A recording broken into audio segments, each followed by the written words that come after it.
What's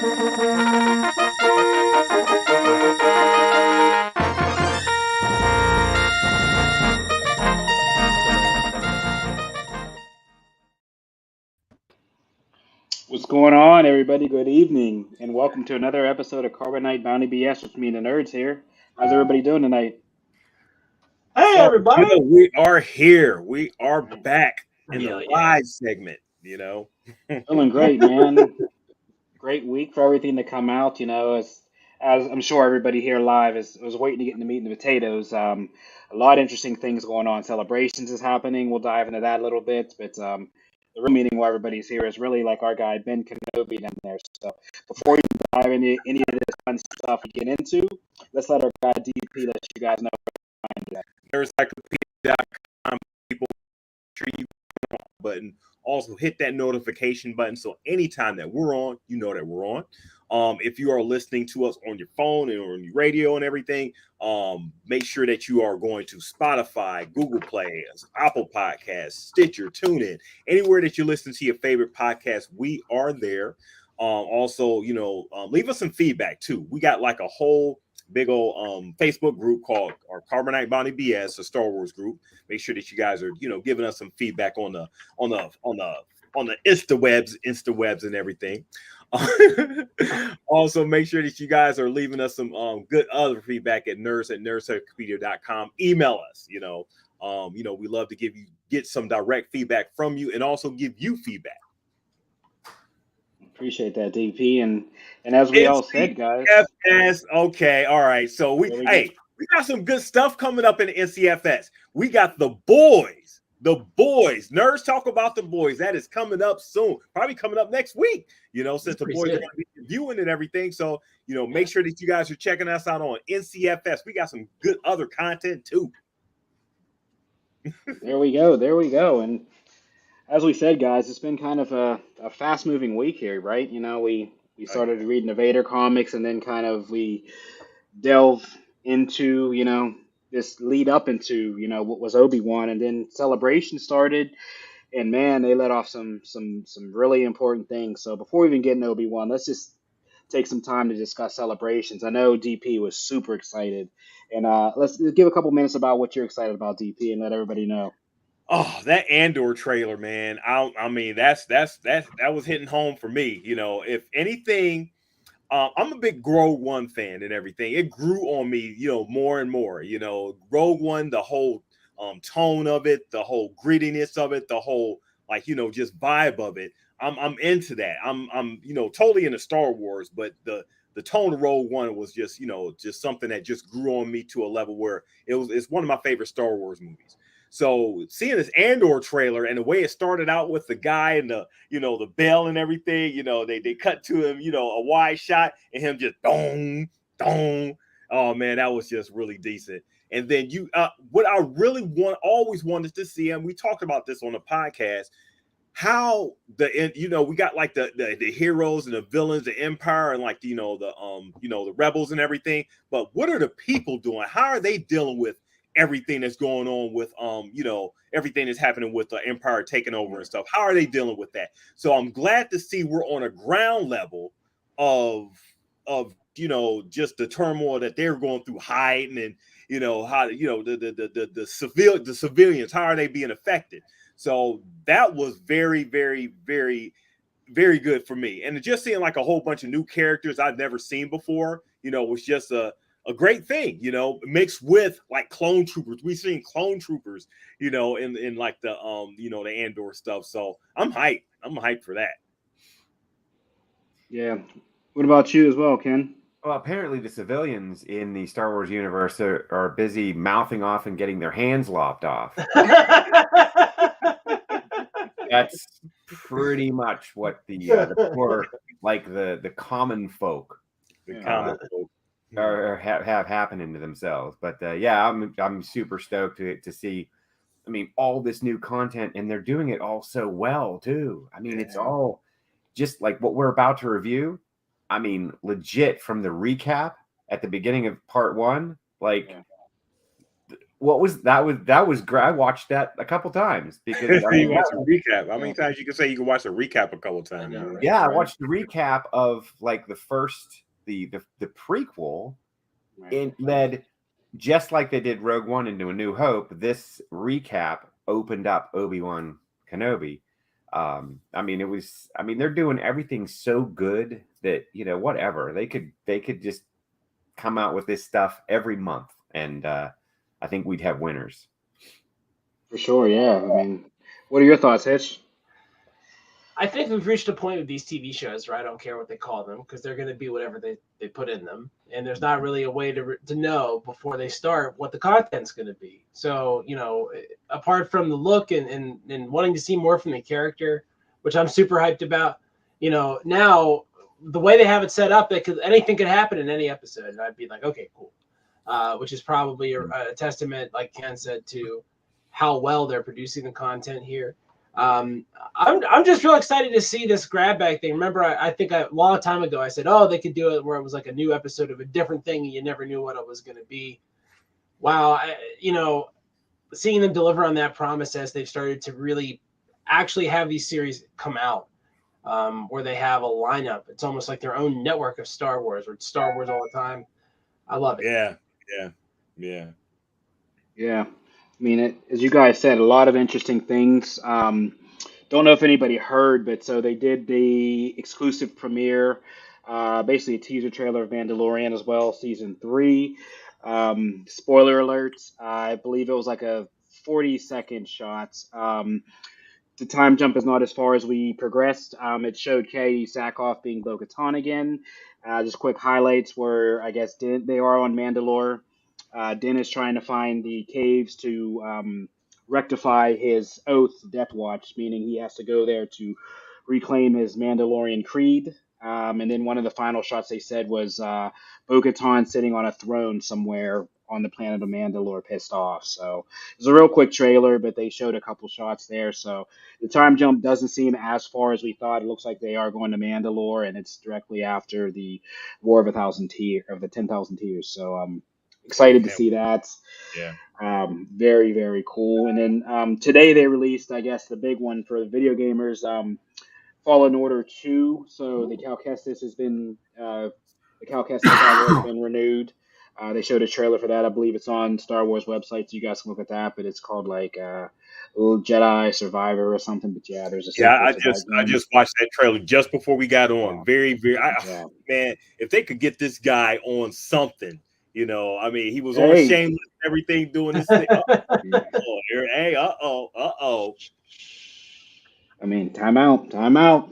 Let's just say that. I mean, there's a lot of content coming out here, but yeah, I mean, those are the big ones. I guess there's a Jude Law kind of an animated series coming out that he's going to be on as well. I saw. Yeah. Is that animated? So I thought that was live action. I'm not sure if it's live action or animated. Yeah, I think it's live action because they're talking about it crossing over with like Ahsoka and right. The other one or whatever. Yeah, there's more stuff in the fabric. So yeah, we have Ahsoka coming. I mean, this content, as we talked about, it's funny. We got, and then this is a very bold move for Disney and Star Wars because these shows are competing with She-Hulk. So we have a show coming out competing with She-Hulk in the fall. We have a show coming out with Miss Marvel. So I mean, the content, the streaming stuff, it's going quickly. I mean, the fact that Disney is going to compete against itself. That's a big thing. Typically they try to stagger their releases on their platforms, but for them to go after themselves, I mean, that just shows how confident they are in what they're producing. So, as we said, man, I'm so excited for the rest of the year. I mean, there's a lot. There's a lot. Yeah. And it's coming quick. Yeah. But yeah, getting into the real meat and potatoes of why everybody's here, because they're over that. They can watch Celebrations tonight, right? But, it's on YouTube. It is. I don't know for jail, so don't do that. It's tape delay, so no longer live. It's tape delay, but it's cool.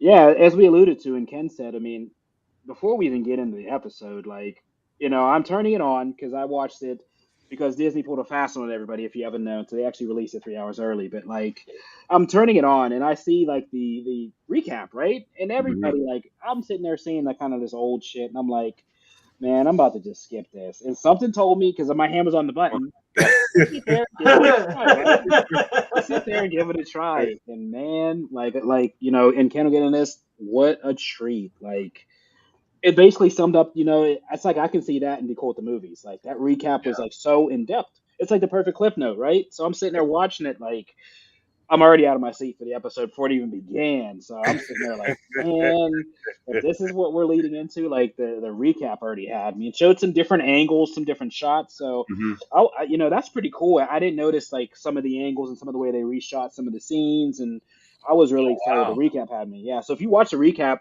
on the Anakin fight, there were some different scenes as far as the way the angle was turned. So some of the pano was different, which is really sweet. But that's awesome. What do you guys thought? They didn't just like rip straight from the movie. They actually went and took footage of leftover footage of different angles and stuff. Oh wow, that is decent. Yeah. They never could have done. They never could have used that old footage on something in 2022. It's noticeable. Like those old movies look like adaptations of the cartoons. You know what I mean? It's weird, and it's weird how they show their age because it's all that just first gen digital processing. So if you try to drop something like that. If you try to drop something like that in a montage, you'd notice it. You would notice it just like you would notice if they suddenly dropped a shot from, 1977 Star Wars. They didn't touch it. You'd notice it too, right? You'd be like, oh, there's smudges on that plastic. Right. Oh, man. But this show is awesome, right? That recap's so cool. My wife said, I want to watch the recap again. I've never even heard. I think what's interesting here is that this is pretty close to the beat by beat that I've suggested as all the information you actually need from the prequel trilogy. And as long as we saw Jar Jar real quick, we were okay, right? As soon as I saw that's the first thing I thought about is Hitch. Honestly, so weird. It's 1 a.m. I'm thinking about Hitch, but yeah, I saw Jar Jar and I'm like, oh my god. Yep, there he is in all his glory, front and center.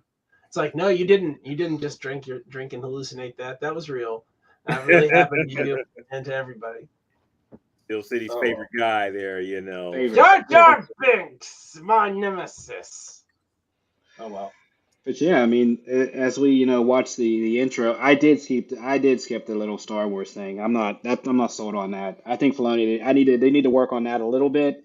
I like the Disney kind of scrolling marquee that their intro, but the Star Wars one, I think that needs some work. Mm-hmm. I mean, they're trying and everything. I mean, I think it's I don't know. I could give or take that, but that's neither here nor there. Just show the lightsaber slash to the screen or something like they do at the end. Let's get into the meat and potatoes. Yeah. This was awesome, man. These 2 episodes were good, man. It was good. It was good. I mean, I was more hyped, than from what I seen versus like Boba Fett and everything. The story was easy to follow. The pace was decent. It felt like a movie. It felt like we were watching, like something like it should have been like on a big screen and everything. And the way they paced both the first and second episode, it could have ended like, okay, you had your like Chekhov's gun and everything. You had your intro, middle. It could have been a beginning, middle, and end to like the first and second episodes. That could have been its own complete whole. So I was digging it. I mean, we got about what 43 and 42. I mean, that could be a movie. I mean, think about right it. There, they could have cut it right there, and but I mean, And they dropped it in just the right place, like we normally get dropped in the Star Wars movie, sort of in the middle of everything. Like we don't really know what is going to happen in the way they introduced like the new characters, the Inquisitors. Like if you're just let's say you're just a casual fan, you just watch Star Wars, these folks are, they're hired by the Empire. They have skills of a certain, but you're not really sure what are these guys about? Like, what are they doing? Oh, well, the townsfolk actually tell you they're hunting Jedi. Like that really ties in Revenge of the Sith into this timeline, right? Now the Empire, Vader wants to extinguish all the Jedi. He knows they're out there. And I really like the fact that there's this disdain in between them. Like the third sister, what is that? Her name's Reva, right? Yeah, Reva. Mm-hmm. she's on her own thing. Like, and there's got to be a backstory there, which I'm sure T-Mitch, I'm sure you know. You've seen it. It was in the bonus trailer. It was in the extra footage in the Jedi Temple. Between her and Kenobi? She was the kid who ran off. Oh. She was the little yeah. Yeah, that's what that prologue was all about, man. I She didn't was catch that a either. Jedi. Yeah, she Yeah. was a Jedi. Wow. Okay. All that extra angle on the temple invasion was so terrifying, especially we talked because about that dropped in where from like the Book of Boba Fett or our Mandalorian crossover episode and Grogu's flashback. That's what that was kind of about. All right, I didn't really catch that, but that makes sense now. So I mean, just having that little backstory there, and that she's the odd one out because she's human. The other Inquisitors aren't. They're cyborg. So, I mean, I liked all that. I mean, lots of pandering, lots of, and I'm assuming everyone's seen this. So Obi Wan walks out in the middle of the desert and just drops down and finds his lightsaber that he buried 10 years ago, like in the middle of the dune. Like, come on. I mean, he had some maps for GPS right there. This is the Force, baby. I mean, that was what it did. Yeah, that was crazy. And I was thinking, all right, there's two, right? There's two handles in that box. There's two handles in that goddamn box. And so there was all this this little pandering they did to the for the fans. I love the T16 Skyhopper toy that he bought. Yeah, Luke playing with in A New Hope. And I guess it gets given to him twice because Owen threw it back at him in a pile of rubble, but then Obi-Wan builds it again and gets it back to Luke somehow. So it's just really very, very, very cool story that they're pulling here. And Flea, right? Yeah, right. right. Yeah. I was like, oh wow, I'm glad to see he's still acting. He probably said, you know what? I want to punch Obi-Wan Kenobi in the stomach. Just one. Because he's crazy. That was great to see him and just all the different stuff, because that always happens in Star Wars films. A famous actor wants to be in Star Wars, so they always went to George and say, hey, put me in there. Like Sam Jackson, put me in Star Wars. And I want my lightsaber to be purple. Right. Motherfucker. Right. It's funny. Yeah, I enjoyed it. I mean, how about Obi-Wan being a thief? I mean, geez, how many times are you going to take a piece of I was thinking he was going to get caught taking a tuna every time. Like, bro, everybody can see you, like, roll it up. You know what I mean? Like, come on. Every time. Stealth.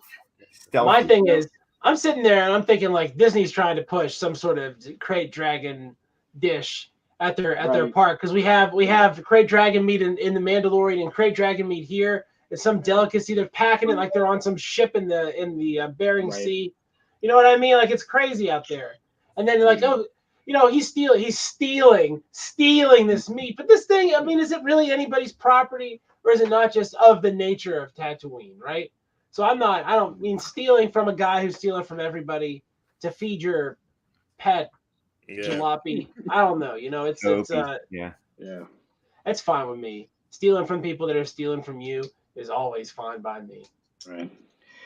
I just like the fact that he's kind of like, not really afraid, but like you see, the nightmares and like the trauma he's gone through. It's, he's really is defeated up until I would say halfway through the 3/4 of the first episode. I mean, this man's defeated. Like, he's having nightmares of Anakin still. He's kind of on the run. I mean, he doesn't even have a lightsaber. Somebody gives him one and he damn near throws it away. Like, bro, get that. He's like, get that out of here. Like, they're gonna find us. Get out of here. Yeah, right. Yeah. I can't think of another.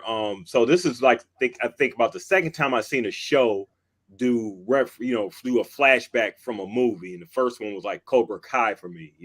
How they flash back to like the Karate Kid and all that stuff, and how they use the footage from the movie to tell the story, and how it's seamlessly integrated and everything. So here they use the flashbacks from the movie, which still look good, to give like the nightmarish stuff that Obi-Wan was like dreaming about and everything. And I mean, it was some good stuff. Yeah, and I didn't expect to see Leia in it. Like that was a little treat. Like I saw what looked like Alderaan, I would have guessed, right? And this little girl, of course, it was a funny at first. And then I'm thinking, man, this little girl they got to play Leia, either she's the most precocious 10-year-old ever, or they made her watch A New Hope and said, Right. here's who you're going to be in 10 years. So we want you to be this snarky and this wise right now. And the girl just, she took it on. I'm digging little Leia.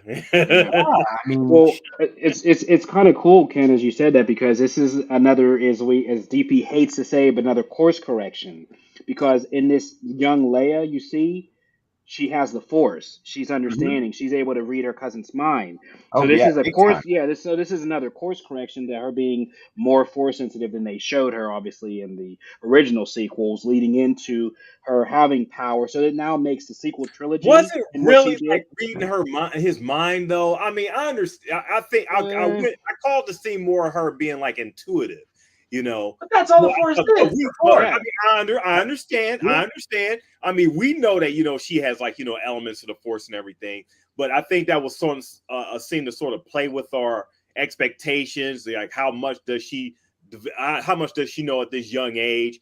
I don't know how much course correction they're going to end up doing or whatever. Mhm. But like I said, it was something to, you know, for us fans and everything Right. to, okay, I see what she's doing there. Well, the way she climbed that tree too. I mean, a normal human 10-year-old period, what girl, boy, couldn't really climb a tree as I mean, she like a monkey. She was up in that tree, like nothing to it with her little droid. So yeah, I mean, I thought that was really cool. This is the second time that they've dropped a character on me like this and surprised me and delighted me so much. And the first time was really Grogu. The first time we saw Baby Yoda back in Mando Episode 2. I mean, the idea here that one, they're going to have one of these, you know, the twins in this, right? And that they're going to show you in the trailer Luke repeatedly and show you Tatooine repeatedly, and then they just dump all this Alderaan on you. And we've never seen Alderaan. Ever. We've never seen it. We've seen it for like 3 seconds at the end of Episode 3. So for me, this is such a huge deal because one, we're looking at Alderaan itself for the very first time in a lot of detail with a lot of people in the society and like the soldier. We're just seeing it for the first time, and it's so backwards because it's the first thing that gets blown up in Star Wars, right? You see what created what created Leia, and I think. To me, what's so exciting about this is that this is the promise that you introduce a character at 9 years old here, and there's going to be more. This is a check you're writing, a huge check you're writing, where you're going to start telling me these stories about Leia and her adventures. And as somebody who has an 11-month-old daughter who wants her to be interested in Star Wars, so we have stuff to talk about after she's 13. You know, for me, that was a joke, guys. Sorry. Like, but after 12 or 10. My bad, guys. So, but when she's older, I want to be able to talk with her about it. And this is exciting to me because it seems like the type of thing that's targeted to her, to younger girls who are going to be, you know, who need some sort of role model, some sort of like POV point for themselves in the Star Wars universe. And so having it be young Leia and having them have, I mean, Vivian Lyra Blair is her name. What an incredible job portraying, awesome. like all that Carrie Fisher is on her, and it's so, man, you know, that you would think would be like a really high bar, and honestly for me that's clear, and just, to just say that straight out, like I'm fine. Like if you just want to use her for the next 20 years. Fine. Yeah, and everything, you know. To the point where, you know, when Obi-Wan was going through, like, you know, the crowd and everything, trying to hide and duck and dodge and all that stuff, but she just kept going on and on, you know, digging in on him. You know, he had to turn around and like, "Are you a 10-year-old? Are you sure?" Right. You know? Who are you? He's like, "I'm trying to hide you, but you're like, you don't sound like you're 10 years old." You know, say you remind me of somebody, you know.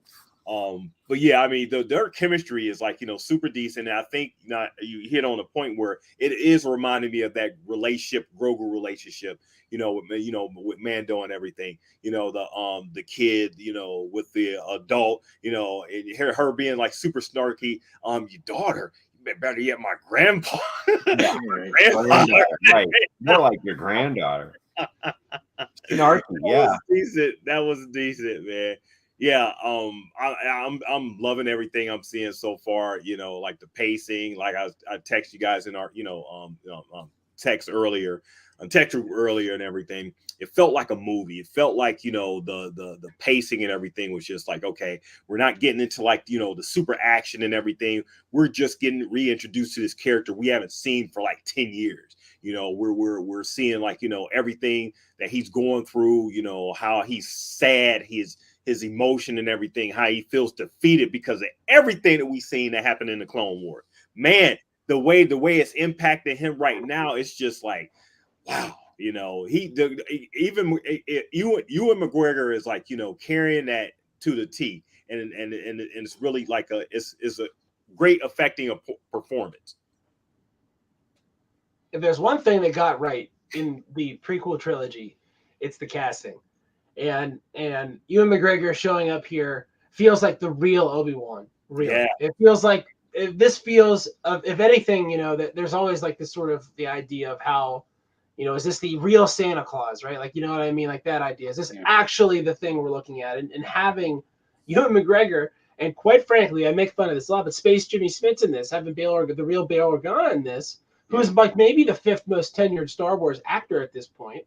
You know what I mean? Like, he's been around since episode 1. So it feels official. And so I'm accepting this at face value just because Ewan McGregor is Obi Wan Kenobi in it. Because who else could it be?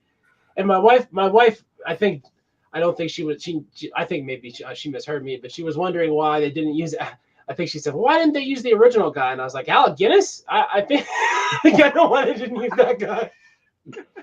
He, his movements on stage are really limited. Yeah, a little robotic. Yeah, a little bit robotic, and too much green screen, and But I'm interested in how they handle eventually the legacy, casting legacy characters, and that's something that they've had to do. Both of these characters are second run, so Ewan McGregor's the second actor to be Obi-Wan. Vivian Lyra Blair now the second actress to portray Leia Organa. Right. So to me, that gives me a lot of hope for the future of the Star Wars franchise, because it makes me think they'll be able to find a way to transition into still telling the stories about the characters, but not necessarily, being reliant on telling stories that are framed by the age of the actors playing the characters, right? Right. Give them more flexibility. Tell you what, on that point, if they decided to, let's say they decided to either redo A New Hope and use Ewan McGregor as Obi-Wan, that would be a perfect casting. Well, okay, it's one thing. Okay, and the expound on that point, they don't necessarily have to redo the movie, but if they wanted to flashback scenes or whatever, or flashback different events from that movie with the new actors or whatever, or focus on a timeline within the movie and kind of pull it out and do something. I think that Ewan McGregor would be just a drop in, and everyone would be fine with it. I think he has the patter, he has the the personality, he has the look, and they can do a lot with makeup and all that. The cat, like you said, Steel City, the casting is like been perfect. Mm-hmm. Even the newer films, the films that Force Awakens. The casting, they get it right. With the characters, sometimes the dialogue goes a little haywire, sometimes the cutting, the editing, but the people they put into the roles are money. Through the whole story. Mm-hmm. And this Obi Wan Kenobi series is no different. Rupert Friend, didn't recognize the guy at first, but I know the guy. So were you guys a fan of Homeland? Yeah. Peter Quinn, right? So great character, very, Navy SEAL, poker face, perfect casting for the Grand Inquisitor, because here's a guy that has decades and decades of evil. Mm-hmm. But he's sophisticated. and he's in control, and we know he's in control of his minions. You know, that was a great cap. Is he in control of Reva? Because she's just like, well, we'll see. We'll see. I mean, we already get the sense that he's can't be that much in control if she's just like just willing to go on her own and everything. And I think I was a little irritated by that fact that he's supposed to be the Grand Inquisitor and everything, but yet she is constantly defying his orders or whatever, or just going out on her own in her obsession with Obi Wan and stuff. I can understand that to a degree and everything, but I was like, okay, you would think that the Grand Inquisitor will be more on her to fall in line, but she doesn't seem too scared of him, And it drives the brother, it drives him crazy. He's like, what is wrong with you? Come on, you're gonna get us both in trouble. Right. No, I mean, I think her casting was cool. I mean, I like the character. I mean, like you said, she was a little, I think, over the top. I felt like, I don't, like. That shit was too angry and too hateful. She was like too like almost like psychotically rage driven by Obi-Wan, and even the Grand Inquisitor was like, "We'll get him, like chill." Yeah, she's in there screaming at him, and I mean, how about the Anakin drop though? That was like the part I was just like, bro, his heart was like, you seen it, and that's the thing about like is Kenobi said down there, like when the way they delivered that line, and we talk about in our other show like Marvel and how some dialogue and characters they don't match up. That dialogue between her and Obi-Wan in the hangar at the end of those episodes, like the look on Ewan McGregor's face as she said like, "Oh, he's alive, Anakin," like that stoic like shock. You're just like, wow. I mean, like you can't paint that. You can't like that's acting to the T. Like you can't. And you believe that he didn't know. Oh yeah. No idea. So, okay, my question is it a known fact among like, the Empire that Anakin is Darth Vader? It seems no. It seems the canonical answer to that now is no. Yeah. Nobody knows. How would they know? The crazier thing is how the Inquisitors know that there's two kids. And that was like the big mystery of a lot of Star Wars fans that kind of hit people. She meant Bail Organa. She meant Bail. I think she meant Bail. Nobody knows these are Vader's kids, right? Right? Or am I missing something? I'm not sure because there are a lot of people online. That was like one of the talking points. I'm still a little confused. Okay, going back to she mentioned that Anakin was alive and everything. How does she know that? Because she's working for Vader. Vader runs the Inquisitor. She knows Vader. She knows that Anakin Skywalker is Vader. So it's a certain sect of people that know that he's Vader. Yeah, she said. You remember? She's seen him in the temple. Yeah. DP. She's seen him slaughtering everybody. They ran. That scene when the Jedi were fighting. That's when Anakin was running through there. So she knows Anakin fell to the dark side. And she said to somebody that Kenobi fought with the boy's father in the wars. But she meant Bail there. That she meant. I don't know if she did. That's what I was saying. It was a double entendre because it's interesting, but it's one of those things where what she actually is saying is true on a level that she doesn't comprehend, but it is true. So, but she means Organa, and she's trying to lure Obi-Wan out by having Organa like find him and having Obi-Wan get back involved in this mess. But she's not doing it because she thinks this kid is Vader's kid. So that's not why she's doing it, or she would have taken the kid to Vader. That's why I was lost. That makes sense and everything. I'm still a little sketchy on the. That's why I was the deep. Remember, nobody knows he's Vader. So nobody knows he's Vader. No one knows he was married to Padme. Nobody knows Padme had her kid. Nobody knows that she had twins. Nobody knows where they are. So except from Palpatine, right? From Palpatine. Except but they haven't been hiding from all this is Palpatine, right? Well, Palpatine knows that some of it, right? He probably thinks that Padme had her kid, or knows that she had a kid, but doesn't know where the kid went. Right? Because they don't sort of realize this is Anakin's kid until after he blows up the Death Star and ruins all their plans, and then they look into it. Because what's the point of looking into? Like, you wouldn't look into, if you know somebody famously passes away while carrying a child, you're not going to look for that kid 10 years later. You know what I mean? Like, you just wouldn't do it. It wouldn't be something you'd expect, which is, I think, why it's, such a huge secret. I think I liked how Obi-Wan's like directly saying that Leia reminds him of Padme, like over and over. Like, he's like, you remind me of somebody. But now, hey, when he said that, when talking about somebody died, we're all in agreement that was Padme and not Satine, right? Yeah. Oh, yeah, that was definitely Padme. How would you figure that was Satine? Because he was like upset about it. It was almost like his love lost. And at this point, remember, Satine did die in Well, yeah. So I didn't know if he was bold enough to mention her mother like that, or if he was thinking about he reminded her of Satine, because Satine was similar to Padme as well. Yeah. So I didn't know if he meant her I mother could see, or Satine. but considering that we've been dealing with Leia all this time and everything, I'm not even thinking about Satine at this point. I'm thinking, okay, they did the recap showing Natalie Portman and Padme and all that stuff. So they're leading us to, okay, well, by the time he says this is who we're supposed to think about. Now if they threw like a Clone Wars Satine thing, in the recap, then okay, maybe you might have that. They start showing footage of Clone Wars episodes with the actual Star Wars actors in them, and I am gonna lose it. I'm just gonna lose it on this show. Yeah. Unfortunately, I don't think we have enough hours left. I mean, we have 6 hours left on this season. But look, man, here's the thing about running a content mill like this, is that you need content for the mill.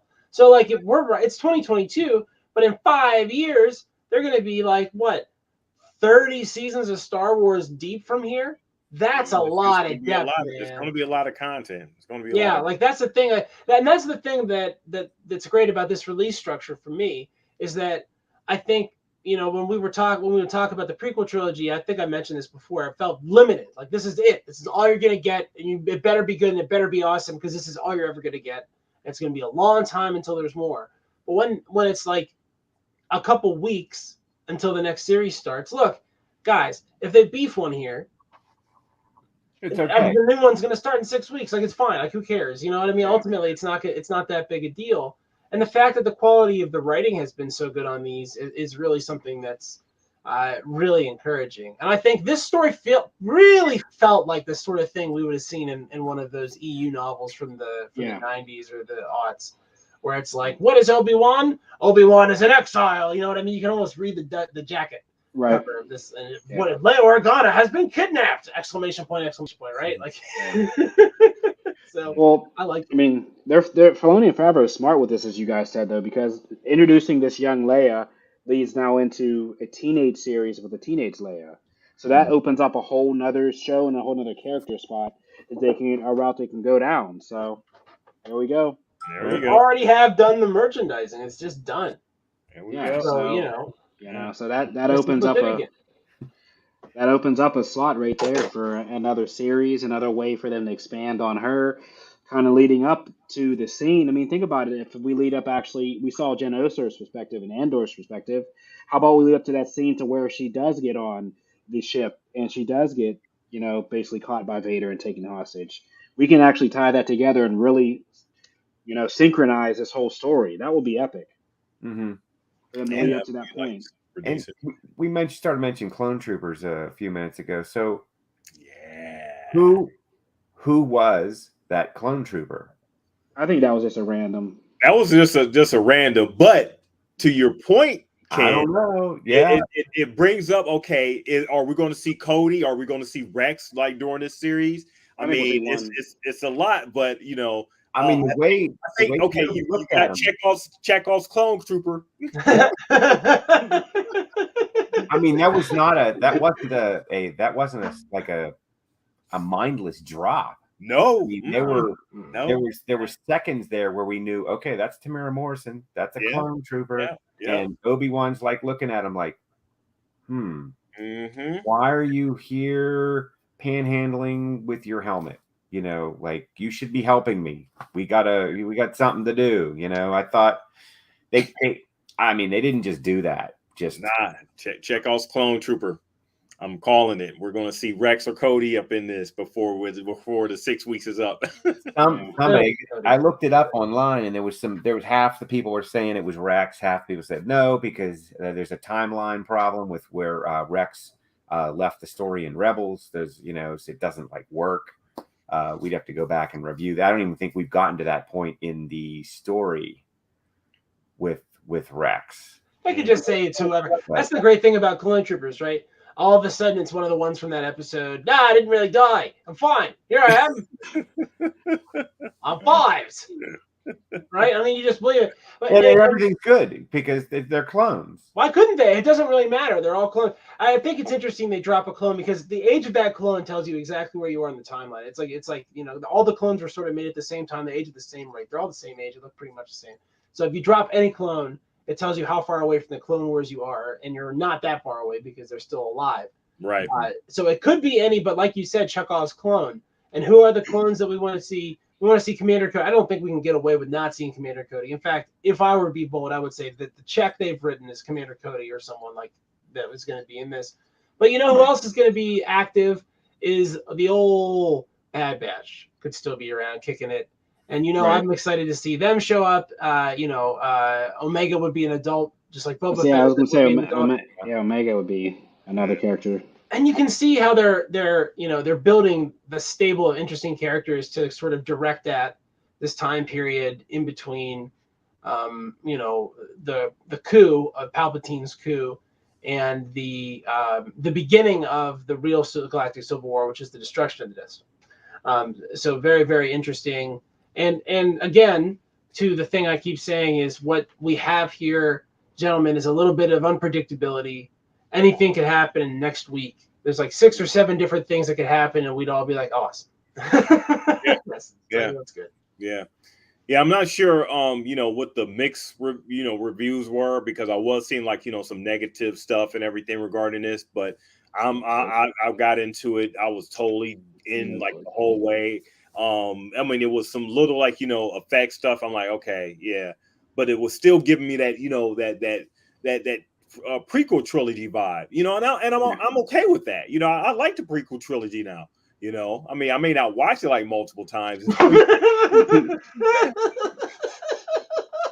That's okay.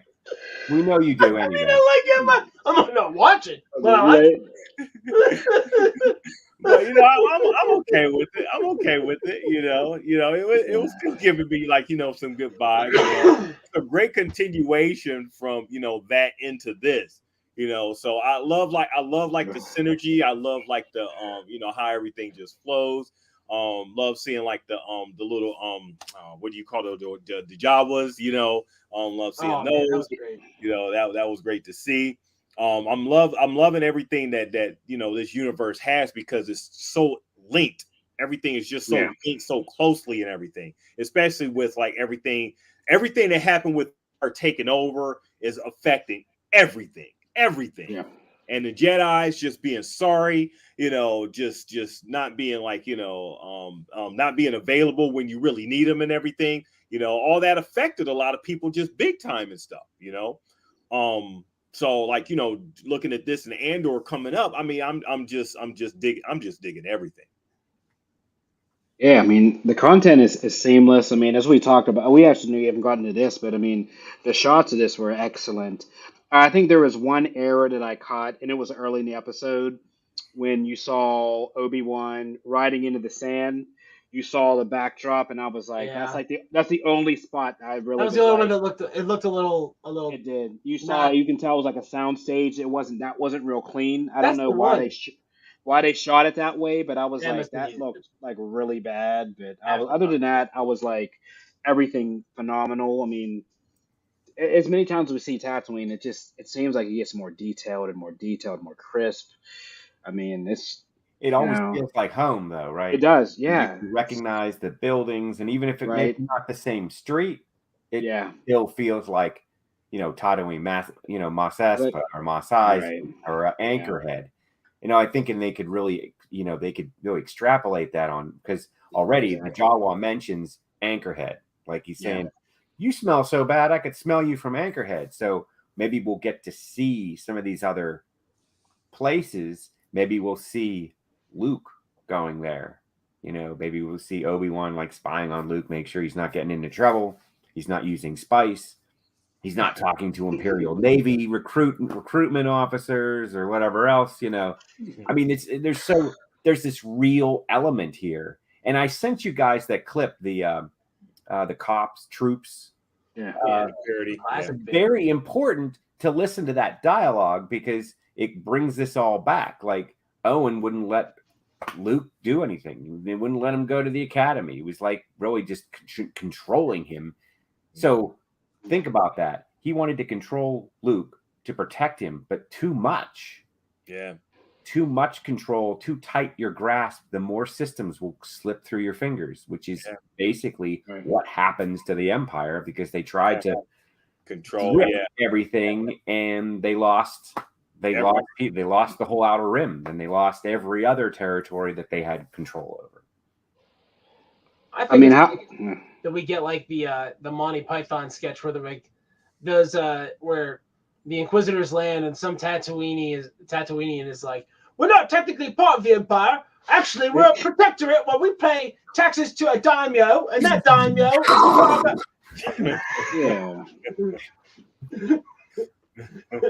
there's always one smart ass, that. Like some poor old lady, Right? There's always one. But it's hilarious that they're cutting up because Obi Wan Kenobi cut that guy's arm off in Star Wars. So cutting people's arms off is just part of the biz. That's just part of the biz. You open your mouth, I mean, there's a chance to get your hand chopped off, and I mean, she knew what the situation was. I mean, they're coming in there. Did Reva? So Reva did kill the Grand Inquisitor. So is that what we're supposed to? I don't think so. I mean, she stabbed him in the stomach. So what happened to him after that? Well, I guess we'll find out. Next week on Obi-Wan. A repair droid will come along and do something. I mean, Cuz burnt to death. Cuz had no limbs and he was burnt to death. Come on now. He's not gone. I mean, it's crazy that she had enough balls to do that. I mean, that's like, okay. I mean, say what you want about Episode 8. We talk a lot of smack about that one, but they made it very clear that Snoke was dead. Like, they didn't leave anything to the imagination there. There was not going to be any Snoke return. Snoke is capital D dead. And I appreciate that now. No argument. Yeah. But I mean, it's hard to say he's dead though, unless there's another Grand Inquisitor because he was there's other scenes of him shot. So unless they're flashbacks, I don't know if that wasn't the real Grand Inquisitor. He'll be back.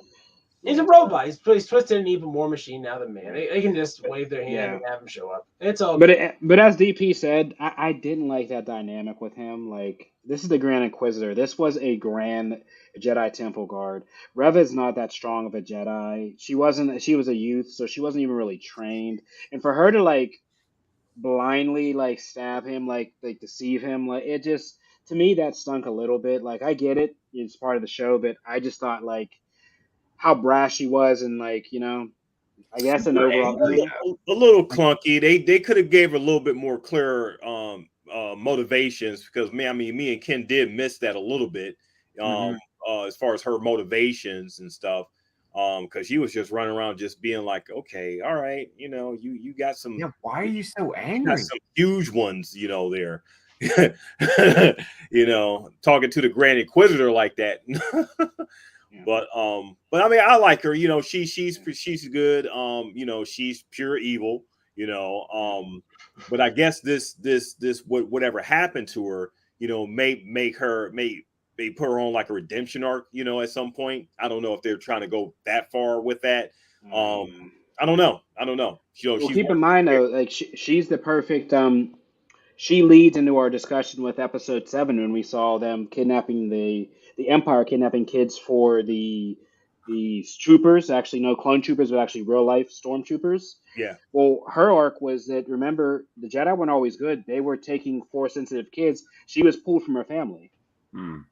So she had hatred to the Jedi because she got pulled from her family. And I'm guessing that's why her overall hatred is towards Obi-Wan. He's a Jedi master. He's the last one, and they've ripped her life from her. And so that's her driving force against him. But Kenobi wasn't really there anymore unless she knew of his his stories as General Kenobi and thought that he was in charge of the clone troopers. Maybe that's where the anger was, not Kenobi as a Jedi, Kenobi as a soldier. Maybe she talked to Vader, and Vader told her. I mean, she seems pretty obsessed with Kenobi specifically. So So there has to be something. There has to be a hobby she has in common with her boss, right? Like, I mean, she has to be. Why do you think they can't do anything to her? Because Vader probably said, "Yo, she's the third sister.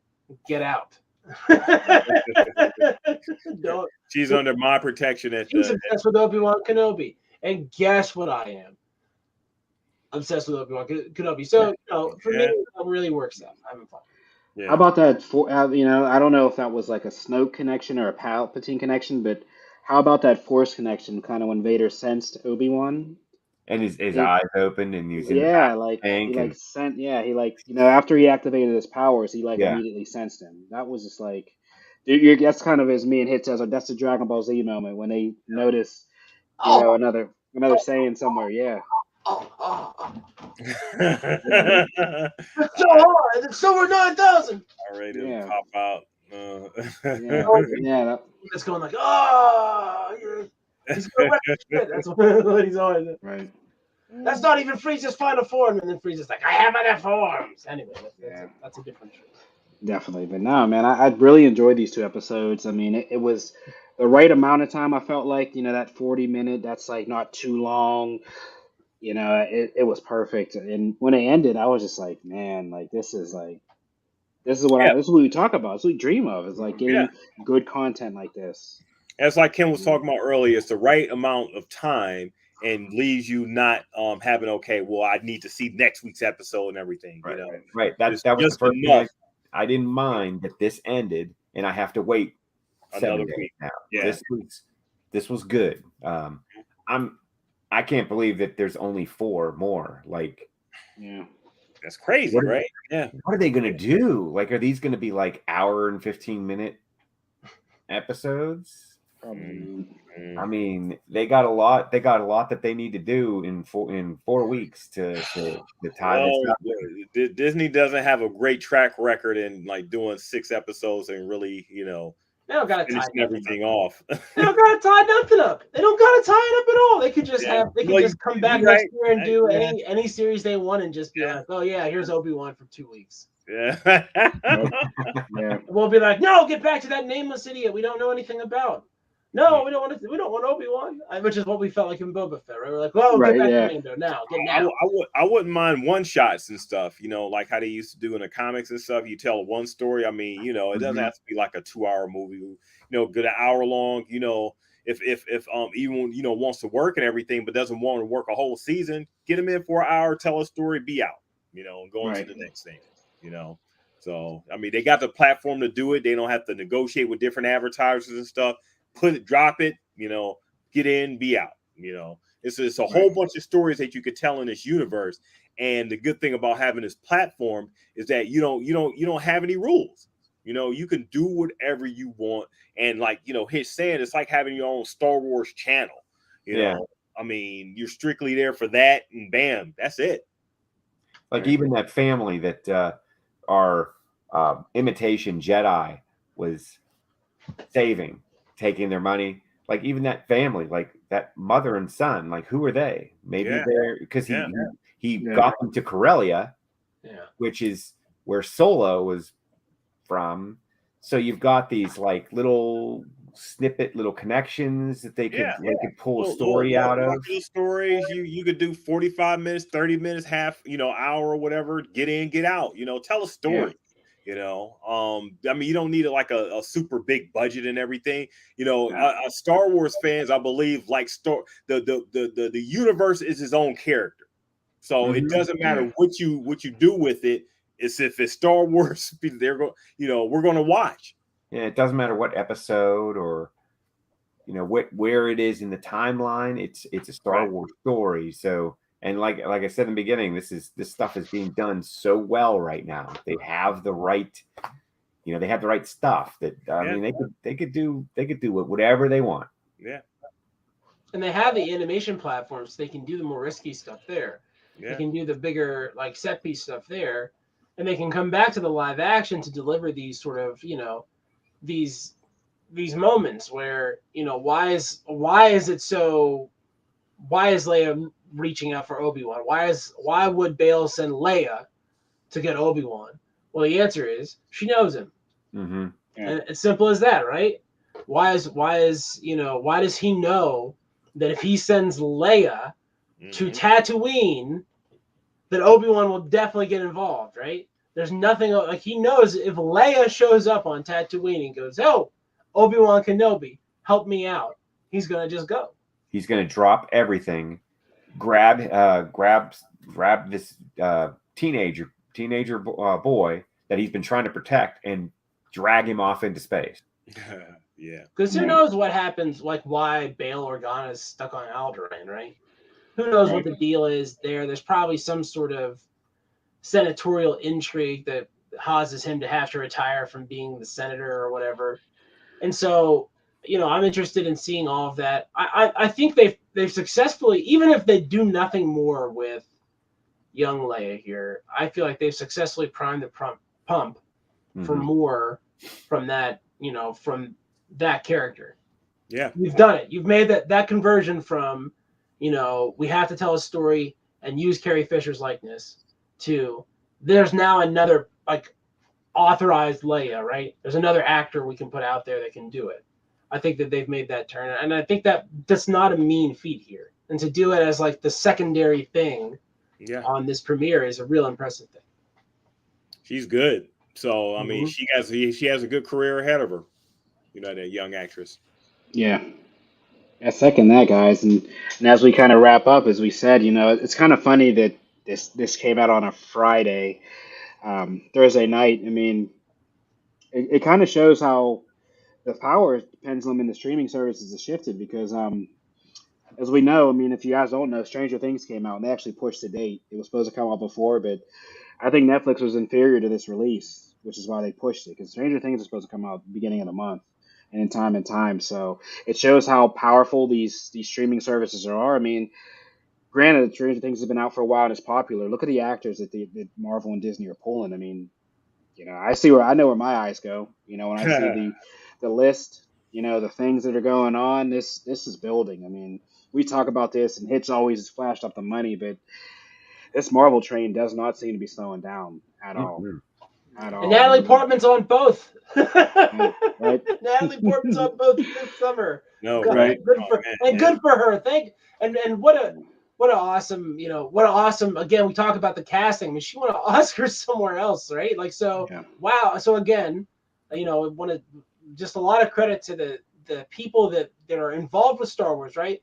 Natalie Portman, Ewan McGregor, all these guys are coming back, and because the casting was correct, they seamlessly reintegrate into the universe, and it's excellent to see Hayden Christensen, all the rest, all my favorites, even Jar Jar Binks. Okay, not that's the first. Yeah, I was gonna say that's the first. Clip that up. Clip it up. Clip it up. Steel City Hitch loves Jar Jar Binks, like sitting in a tree, right? That's clip it up. Clip him now. But yeah, guys, as we lead into next week, DP, we just gonna roll into. I believe we're back on Wednesdays, right? Is that when the next episode is going to be? Is it? I believe so. I thought it was a one-time Friday. Yes, Wednesday, June 1st is episode 3. I didn't know that. Oh, so we don't have to wait even that long. No, right, it was a one-time Friday deal. That is I awesome. literally think they moved that to compete with Stranger Things, to be honest. That is because hilarious. Why else would they move it? I mean, the 25th was celebrations. Maybe they didn't want to take around from people there. I don't know, but it's just kind of funny. They wanted to capture that zeitgeist and everything on the because I wasn't thinking about Stranger Things today. I did watch. We're putting it out on Thursday, huh? Yeah, I didn't watch Stranger Things at all.